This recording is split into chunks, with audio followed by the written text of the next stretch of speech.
là, ils se plaignent, on a Rephidim, c'est-à-dire après avoir passé la manne, on est à Rephidim. À Rephidim, les Bnei Israël se plaignent et ils disent à Moshe, on a besoin d'eau.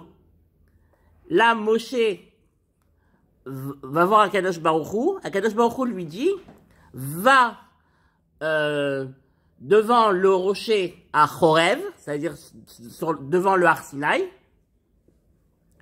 et là, tu rassembles les anciens d'Israël et tu tapes le rocher qui est à côté du mont Sinaï avec ton bâton et je te donnerai de l'eau. Je vous pose une question. Quel est l'espace entre Rephidim et le mont Sinaï? Quelle est la distance? Rephidim, aucune idée. Il doit peut-être y avoir 100 km. Il y a deux journées de marche. Voilà, 100 km. Il y a en fait une journée de marche. Et donc, ça veut dire que les Bnei Israël sont à Rephidim. Moshe Rabbeinu est parti à 2 journées de marche. Il a laissé le camp tout seul. Peut-être avec les chefs de tribu. Mais il a laissé quand même le peuple seul. C'est-à-dire un peuple qui vient de sortir d'Égypte, qui lui est complètement dévoué. Il a laissé seul. Tu comprends? Non. Le peuple est complètement dévoué à Moshe. À chaque fois qu'il y a un problème... Quel rapport avec Rephidim? Je comprends pas. On est à Rephidim, c'est-à-dire c'est une station comme une autre station. Et dans cette station-là, on a besoin d'eau. On n'a plus d'eau. Donc on prie, on demande à Moshe, on crie vers Moshe, on lui dit donne-nous de l'eau. De là, Moshe va parler à Kadosh Baruch Hu. Kadosh Baruch Hu lui dit tu dois aller au mont Sinaï, taper le rocher. Et de là, l'eau va jaillir jusqu'au camp. Donc là, qu'est-ce qu'on a? On a un peuple qui est totalement dévoué à Moshe Rabbeinu. Puisqu'à chaque fois qu'il y a un problème, il crie vers Moshe. Il crie pas vers Hachem, il crie vers Moshe. Donc un peuple qui est laissé seul. Qui est laissé seul à l'abandon. Et pourquoi il est laissé seul? Parce que Moshe est parti au mont Sinaï. Au mont Sinaï, c'est-à-dire à 1 journée de marche, il a laissé le camp aux mains de Yoshua. Et de... C'est-à-dire, attends.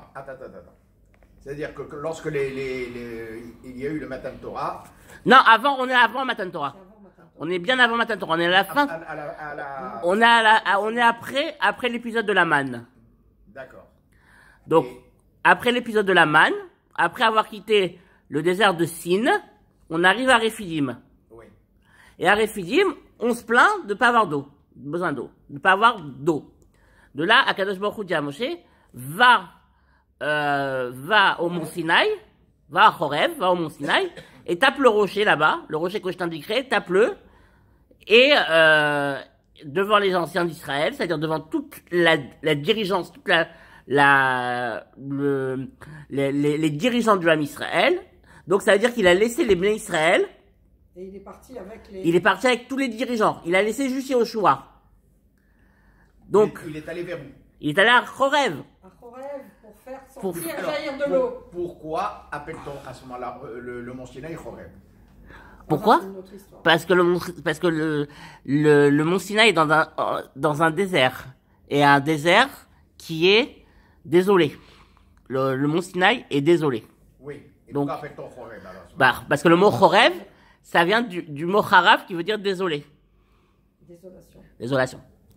Et donc on revient à nos moutons. Les Bnei Israël sont seuls. L'eau jaillit.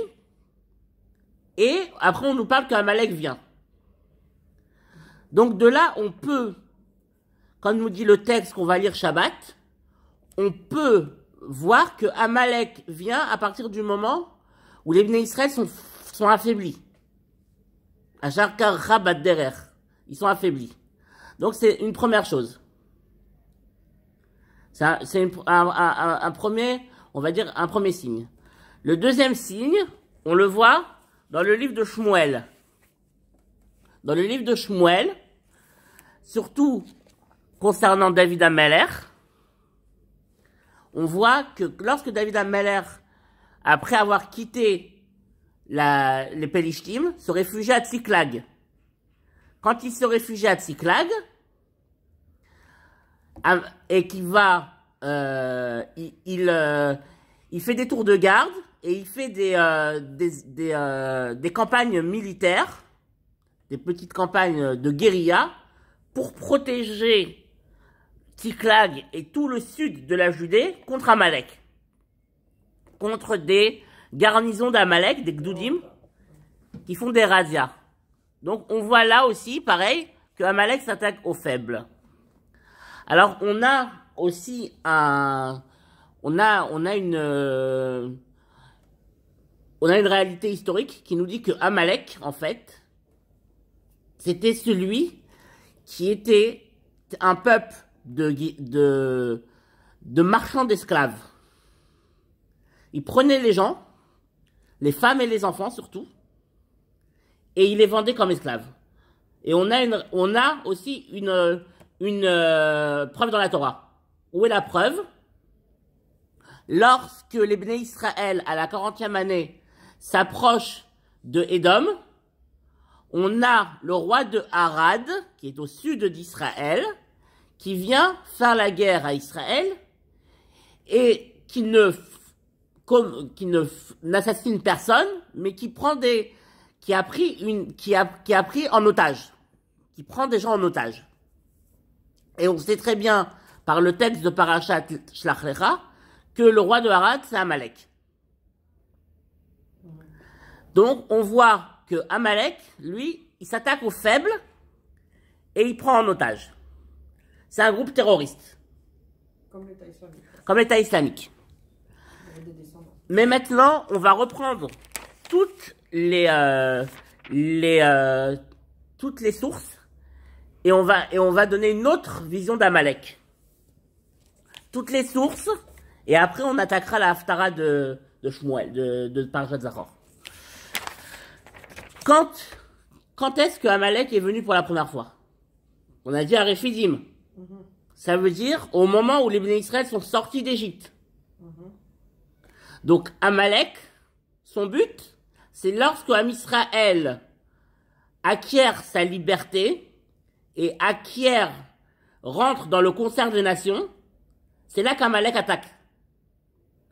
C'est là qu'Amalek attaque. Il ne veut pas que Israël ait un État, il ne veut pas qu'Israël ait un peuple, soit un peuple. Il veut que Israël reste un groupe d'individus. La deuxième chose, le roi de Harad, c'est quand on veut rentrer en Eretz Israël. Pourquoi il nous attaque? On l'a pas attaqué. On n'est pas passé par son terrain. Non, il veut nous empêcher de rentrer en Eretz Israël.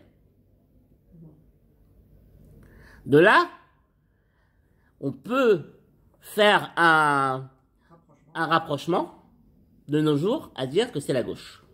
Que c'est l'idéologie de gauche. Pourquoi?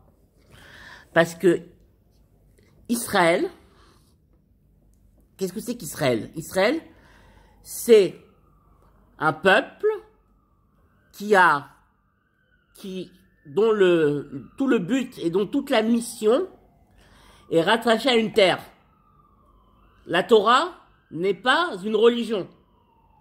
La Torah, c'est une constitution nationale. Donc, si c'est une constitution nationale, donc c'est la constitution d'un peuple rattaché à une terre. Qui c'est qui disait un seul peuple sur une seule terre? C'était Rav Kahana. Ouais, c'est Rav Kahana. C'est Rav Kahana. Mais ça, c'est un chidouche du Rav Kook. Le Rav Kook nous dit, on ne peut, et c'est un chidouche d'ailleurs du texte de Moshe Rabbeinu dans Parashat Devarim, qui nous dit, on ne peut faire les mitzvot que sur la terre d'Israël. Le Rambam, tous les Gdolim ont toujours dit. Et le Midrash va plus loin en nous disant que si on fait les mitzvot en Chutz Laaretz, c'est Zecher. C'est un entraînement. Donc ça veut dire que la Torah n'est qu'une constitution.